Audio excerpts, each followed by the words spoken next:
الانتقال إلى أول جلسة أشكر راعين المؤتمر شركة أورنج، نتويز، دار الهندسة، رويال جوردانيان، السفارة الأمريكية، CCC جوردن وأرب وينجز. ونبدأ الآن أول ندوة تحت عنوان Women in Politics, Women's Participation in Public Administration and Decision Making. يدير الجلسة الصحفي السابق في CNN جيم كلانسي، وأدعو إلى المنصة Her Excellency Ms. Sigrid Kaag, UN Undersecretary General and Special Coordinator for Lebanon, Her Excellency Ms. Nayla Moawad, former First Lady, former member of the Lebanese Parliament and former Minister of Social Affairs, Her Excellency Ms. Haifaa Najjar, member of the Jordanian Senate for the second session, the President of the Business and Professional Women Association and member of the Council of Education, and Her Excellency Ms. Sahar Nasr, Minister of International Cooperation in Egypt. While everybody's getting up here, I want to thank you very much for being here. I want you to know it's great to see everybody here, and even to see some men here. I want you to know my wife gave me her permission to be here. She was very enthused about it. She's a huge fan of Dr. Chidiak and the work that she does. This is a great place for us to start our discussion today. And that is because it really cuts to how women can influence our world. It's no secret. We see the crises around us. We see, the migrant crisis. We see the wars, the conflicts. We see the economic disparities that exist in this world, and we know that women have a unique understanding of all of these things. And that's why when we start talking about women in politics, participating through public administration, through diplomacy, through education and other areas, we see women that are making a difference. I'm going to introduce our guests a little bit more in a minute, but I want to say one other thing here. In this conference, you matter too. Your voices matter. You couldn't ask for better people to be here on this stage to answer your questions, to make your points, and to interact with them. And I hope that you do that during the course of this. I know it says, well, about 10 minutes of Q&A, but we're going to open it up for questions. You can see there's a couple of microphones that are situated here in the room. Make use of them. Join this conversation, and let's all get more out of it. It's a great honor to be here. Ms. Sigrid Kaag, I want to start with you. You've been involved as an Undersecretary General of the United Nations as Special Coordinator for Lebanon, and you did a lot of work to try to rein in chemical weapons in Syria, in that program. You've had a lot of experience doing all of these things. What's your fundamental message to all of us today? I may be speaking to the converted, but I think it's time we all stop acting, and it goes back to the statistics of the girls, best students, best in university, then somewhere nowhere to be seen when it comes to promotions or the labor market. We need to stop behaving as if we're the debutante, not accept that our experience is insufficiently recognized. Lean in. Secondly, lean in, lean in, lean in. It's an American expression. There's a book about it. And thirdly, something I actually also picked up recently, women need to reference other women. In meetings, in public meetings, wherever we are, it's insufficiently happening. Men do it as a natural. That creates an audience that has an amplifying effect. And lastly, just don't look back, just go forward. But this is our moment now, and the men who are elected or appointed in whichever international or national political positions they may have, they need to be held accountable for what they do for gender parity. It can't be the minority of women at the top at the moment. It's got to be the men who are held accountable, and that is our job to do with the other man. And that's also why I was glad the US ambassador referenced he for she. It's a joint effort, but we cannot accept that this is the norm and be grateful. It's a right. It's not a charity.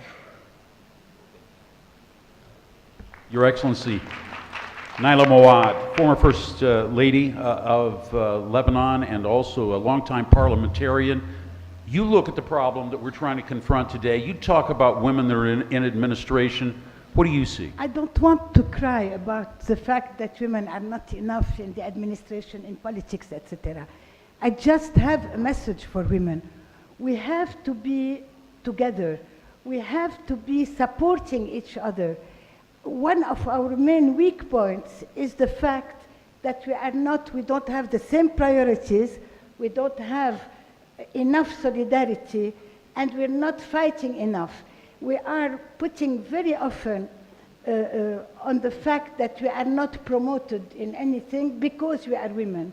I don't believe in that. I believe in being strong, in showing that we are very self-confident, and being together and meet and create a women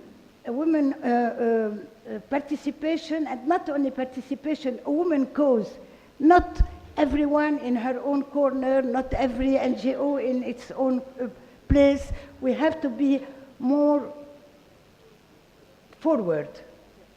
And this is my main message today, because I'm a little bit tired about quarreling about quota or something, because I don't know who mentioned now the quota. I can tell you one thing, Jim. I tried to pass in Parliament a quota in the municipal elections, because already in Lebanon we have a sort of sectarian community quota.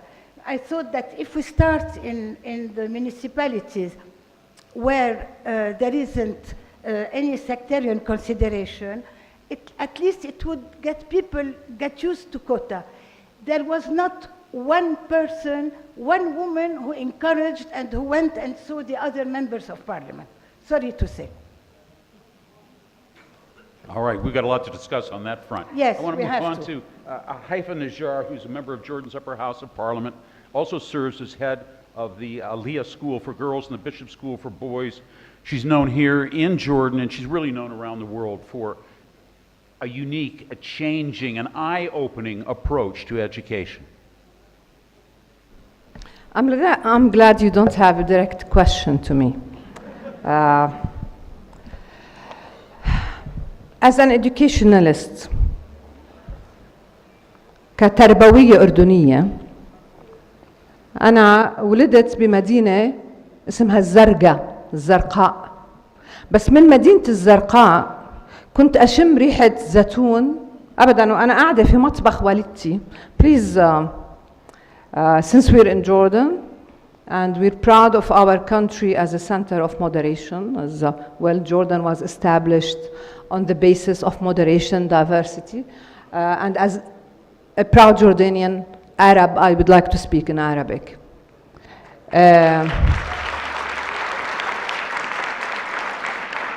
أنا مواليد الزرقاء، بلد عندها مشاكل اقتصادية شديدة، بس كنت في مطبخ والدتي بالزرقاء أشم ريحة زيتون الرامة بفلسطين المحتلة، وكنت بنفس الوقت أحس إنه أنا بنت العالم. رسالتي الواضحة اليوم عم نحكي على مي شدياق، هذا النضال أمام مي شدياق مئات لكن أكثر من نساء الأردن المناضلات، نساء فلسطين المناضلات، نساء العرب المناضلات، نساء العالم المناضلات.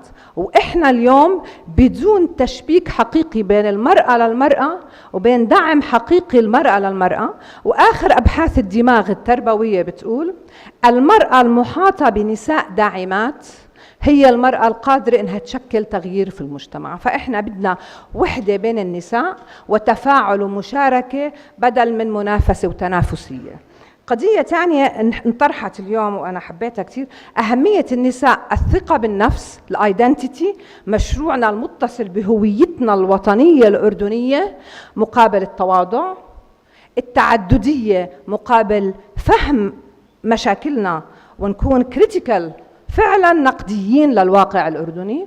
مطلوب اليوم للمرأة الأردنية بكل وضوح تحكي بدون مشاركة اقتصادية فاعلة. والمشاركة الاقتصادية الفاعلة للمرأة اليوم بالمجتمع الأردني بتكسر الفجوة أو تجسر الفجوة ما بين الواقع الاقتصادي الصعب.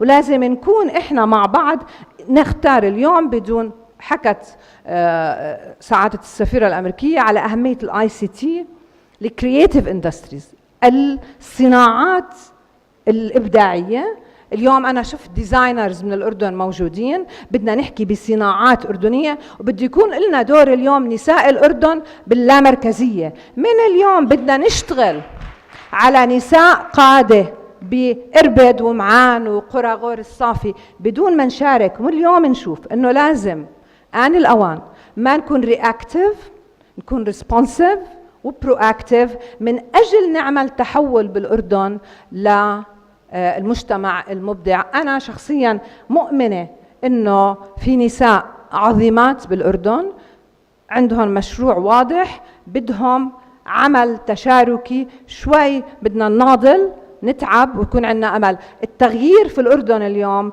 ما رح يصير ب5 سنين ولا 10 سنين، بده صمود أمام التوجه، بدنا نصمد من أجل المستقبل، بدنا نناضل ونضل ماسكين إيدين بعض لنمشي للأمام.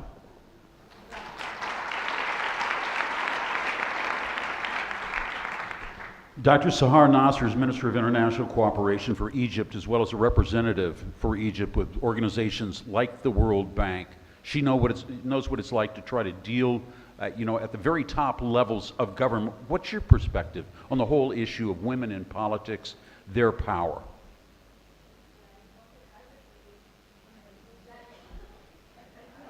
A lot of clapping and applaud for the Arabic. هتكلم بقى بالعربي بالمصري مش زي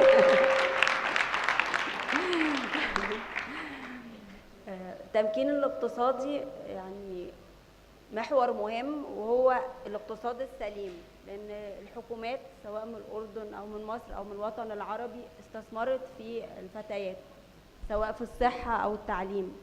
فإحنا لازم يكون لنا دور إيجابي ومساهمين في اقتصاد دولنا، سواء إن يكون عندنا فرصة متساوية في سوق العمل، أو يبقى عندنا فرصة متساوية إن إحنا نقدر نبتدي مشروعنا بالأفكار اللي بتبقى موجودة.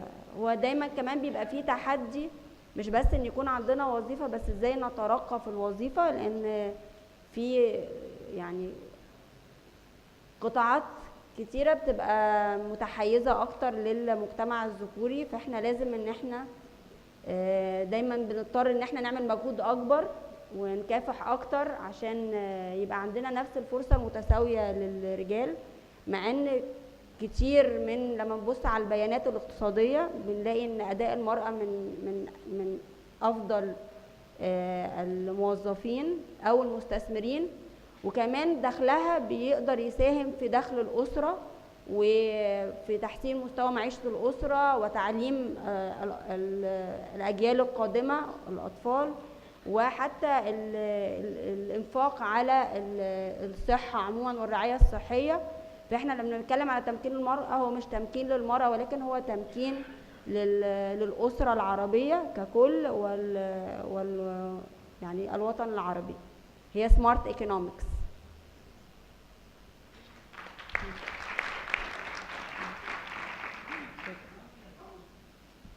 Thank you. Now let me pose a question to all of you. Does something what has to change first? If we're talking about business, we're talking about diplomacy, do we have to get more women into elected office, into positions of power, if you're really going to influence things? Yes,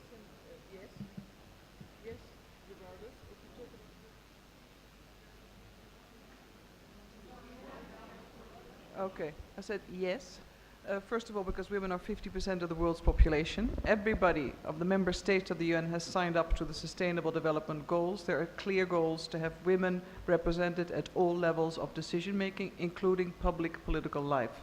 Women are a force of change, are representing their society, but don't count necessarily on all women elected to speak for women's issues, and nor should they. It's as much the men who need to care about the whole of society, be they about boys or girls or men and women, as the women elected. So there are case studies where actually women elected to political office have actually shied away from promoting women's issues, so-called women's issues, and I think that's partly because they don't want to be labeled. And I fundamentally agree to the sense that women should be ministers of defense, secretary of state, presidents, okay, can't become constitutional monarchs, that's by birth, in my country at least. And in other cases, you can't change that, but there are many roles and positions of influence and power that should be equally attributed to the right person, be they male or female. Women, however, also need role models to give them courage. And for me, when I look at international diplomacy negotiations, if you look at the so many pictures of conference rooms where you see the men debating the future of a country, of a region, or an issue. But the P5+1 negotiated mostly, ironically, by the women. Chemical weapons disarmament, incidentally, less in the visible eye, mostly women between the White House, UN, and others who ensured the effective implementation. So put them out there and promote them and give opportunities. And that needs to also happen from the men currently who are mostly in these roles where choices can be made. So I would say it's a mutual compact. Haifaa Najjar, I know you've got some thoughts on this. Are we training women and girls to pick up these decisive roles, or training them, well, remember, you're going to be a bit of a token here. Jem, on daily basis, my message to my students at the Ahliya, the BSA, and all over Jordan is that you're not mere numbers. You're in the heart of your school.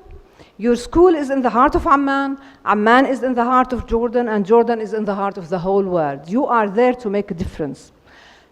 And education for me has, academics is a mere part of education. Education is about truly empowering the young women and the young men of Jordan and the world. Let me go back into what has to be done now at this particular moment in history.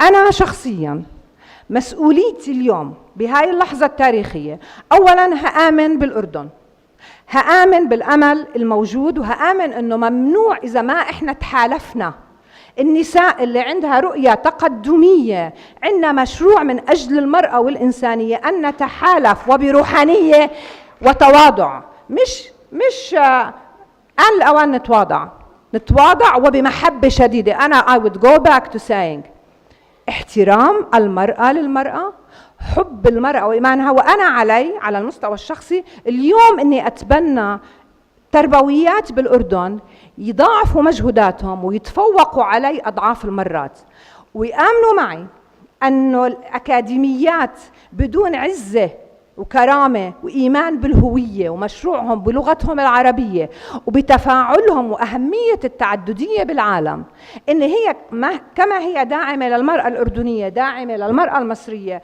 وتحترم نضال المرأة المصرية والمرأة التونسية، أيضا تحترم نضال المرأة الأمريكية والمرأة الإفريقية. الأردن قادر، هاي رسالتي، إحنا يا نساء الأردن بدنا نساء نتفاعل مع نساء إربد ونحترم إنه بالأردن في طاقات هائلة، مش بعمان الغربية، مش بس بالفور سيزونز، بإربد ومعان والغور الصافي، وعندنا نماذج نسائية عظيمة بدنا نشبك معها ونتعلم منها ونتفاعل معها ونحبها بنفس القدر. بدنا نتفاعل ونشبك ونحب ونحترم وبتواضع وإنسانية مطلقة وحب غير مشروط لكل نساء العالم.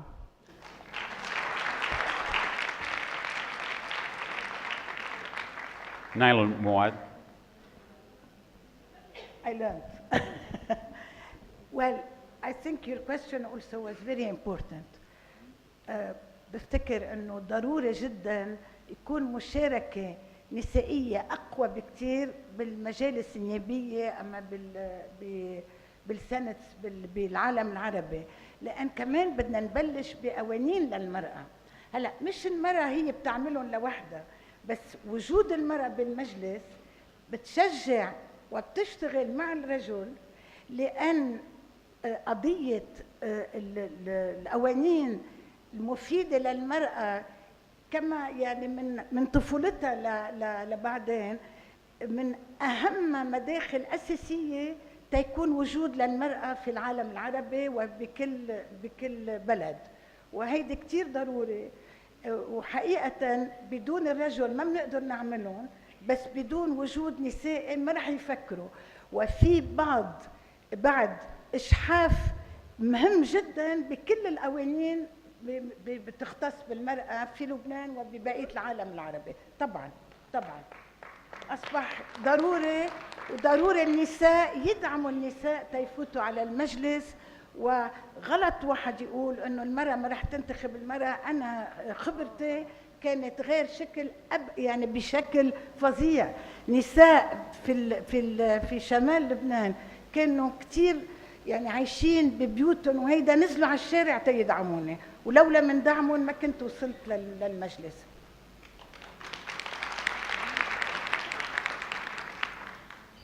Dr. Nasr, what's the reality when you were there and you're trying to get something done, trying to understand, what comes next in a government? What are the real obstacles that are thrown up specifically against women? ممكن نشتغل على كذا محور. يعني عايزه اكد ان تمثيل المراه في البرلمان ده جزئيه مهمه. مصر حصل تطور تاريخي، كان اقل من 2% تمثيل المراه، 1.6%، دلوقتي بقت 15%. والاهم من ان هم 15% ان هم يعني لهم دور نشط وايجابي جدا في المجلس، يعني بيساهموا في النقاش وفي وضع القوانين واللوائح. وعايزه اكد على جزئيه مهمه، مرات لازم نبص على القوانين. يعني مثلا دلوقتي بقى في الام ليها الحق انها تدي الجنسيه لاطفالها، ده ما كانش متواجد في السابق. كان قانون الضرائب ما بيفرقش بين المرأة المعيلة والمرأة غير متزوجة، وكان بيفرق مع الراجل المعيل والراجل اللي عنده أولاد كان بيبقى عنده إعفاءات. ولكن المرأة حتى لو هي وعادة هي بتصرف وبتنفق على الأسرة، ولكن ما كانش بيكون عندها أي نوع من الإعفاء. فمرات بيبقى مهم نبص على القوانين إنها تكون بتدي للمرأة فرص متساوية، وأنا دايما بحب أقول إن مهم الفرص المتساوية. نيجي نبص على لو احنا بنتكلم على استثمارات، كتير جدا من الجهاز المصرفي والجهاز المالي بيعتبر ان المرأة المستثمرة المخاطر يعني نسبة المخاطرة اكبر، وده مش حقيقي. مع ان لما بنبص على التعثر في السداد بنلاقي ان بالعكس المرأة بتبقى حريصة اكتر انها تسدد. كل البيانات بتثبت كده، حتى البيانات على فكرة في الوطن العربي ومش عالميا فقط. فدي كلها مؤشرات لازم ان احنا نستعملها، يبقى عندنا ارقام عشان ما يبقاش فيه تحيز من اي نوع ضد المرأة وضد مساهمتها ومشاركتها. وعايزه اكد برضو على الزملاء في البانل ان فعلا لازم يكون دور المرأة لما يكون فيها يعني في على الطاولة فيها اي اتخاذ قرار، ما تكونش بس متحيزة او بتركز على جزئية المرأة، ولكن هي دورها اكبر من ان هي نتكلم على جندر ايشوز. انا مش عايزه ان احنا نتكلم على مشكله مرأة او مشكله ان احنا يبقى في مساواه، لا احنا يعني عايزه مره ان شاء الله يوم من الايام الدكتوره مي تبقى برضو ان الراجل يبقى بيدور على حقوقه، عشان دايما احنا بنبقى قاعدين بندور على حقوقنا. عايزين برضو ان شاء الله يوم من الايام ولادنا او احفادنا يبقى ان احنا بنتكلم على فرص متساويه، ما نبقاش قاعدين بنتكلم على حقوق المرأة. عايزين الرجاله برضو بيحسوا ان احنا اقوياء وان احنا مش محتاجين ان احنا ندافع عن حقوقنا. بس ده على فكره نابع مننا، يعني لازم احنا نبقى حاسين ان احنا عندنا فرص متساويه، واحنا نقدر ان احنا نكون مساهمين في اقتصادنا، في الوضع السياسي، في الوضع الاجتماعي. محدش بيعرف ياخد حقه غير نفسه، انا عندي اقتناع بكده يعني. فاحنا سعيده ان احنا كلنا مع بعض النهارده برضه. I want to ask all the panelists, what keeps more women out of politics, out of these positions of public decision making? What do you think are the forces? And are they changing?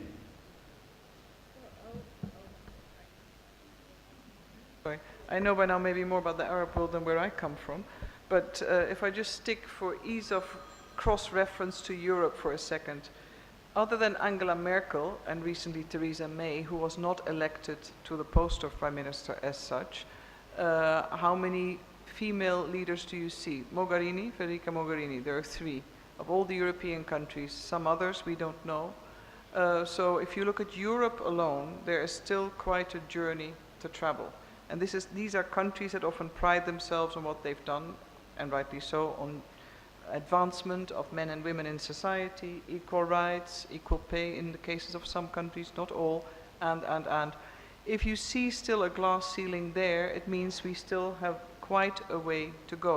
However, I think we have a moment in time now, because of education, knowledge, and the sheer willpower of women and the horizontal connectivity in all the networks private sector, government, NGOs, individual activists, we can accelerate. This is the 21st century. That's why I started my first points by saying it's a right. It's not something that somebody gives you as a charity, so claim it, accelerate, look for examples, and connect, connect, connect. Don't take no for an answer anymore. Why is it a no? Why do the women have to justify? Why do the women have to prove they are 5 times better than their male competitor? Not necessary. I'm saying this to myself as much as I'm saying it to probably everybody in the group here. You know, it still applies to all of us. What or who put up these obstacles? No, what prevents more women from getting in I don't there? think there's an active obstacle. There is habit, there is practice, there is lack of self-belief. There's also opportunities. Let's put it this way. If you're part of a big network, simple questions. When you look for jobs, people look for jobs. They look around very often in their own network. It happens to be all male. And if you don't organize yourselves and you lean in, that's why the leaning in, speak to people, make it known that you want to take another job, that you want to be considered for a high-level position. Otherwise, it wouldn't happen. The women render themselves, in all modesty, sometimes too invisible. We think by just working hard enough, we'll be recognized for what we do. Doesn't always work. In German, they say, I'm not German, Bescheidenheit ist eine Zier, aber man kommt weiter ohne hier. Translated, modesty is a quality, but you go a lot further without it. And there's some value in this. My mother used to remind me of this, who was German. Minister Nasr, what is your take? What do you see as the obstacles and how to overcome them?